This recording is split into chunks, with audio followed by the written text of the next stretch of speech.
चीज़, एक डाउट हमेशा लोगों के मन में होता है ऑप्शंस बाइंग को लेकर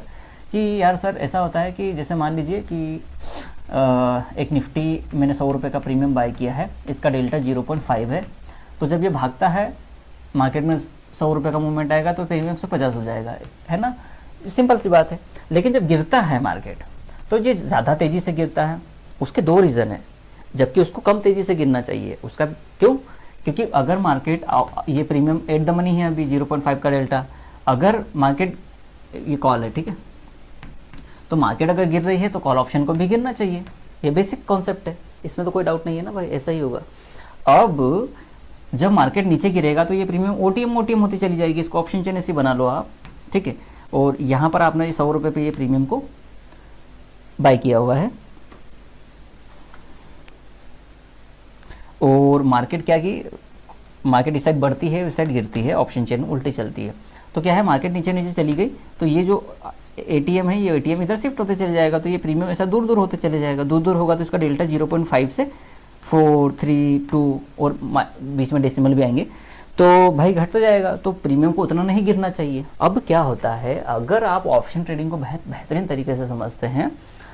तो मार्केट में 100 रुपये का मूवमेंट आएगा तो प्रीमियम 50 हो जानी चाहिए, लेकिन क्या है कि इसका डेल्टा कम होते चले जाएगा तो 50 रुपये ना गिर के ये लगभग 45 रुपये ही गिरेगी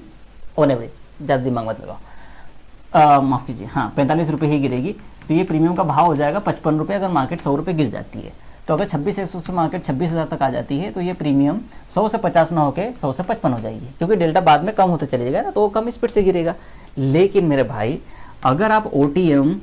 या एटीएम की बात करें तो यहाँ पर सेलर सबसे ज़्यादा एक्टिव होता है, तो वो क्या करता है, ऑप्शन को सेल करते जाता है। तो एक तो डेल्टा की वजह से प्रीमियम गिर रही है और दूसरी कि सेलर की वजह से प्रीमियम गिर रही है, क्योंकि जितना ज़्यादा किसी प्रीमियम को या किसी भी चीज़ को सेल किया जाएगा वो उतना ज़्यादा गिरेगा,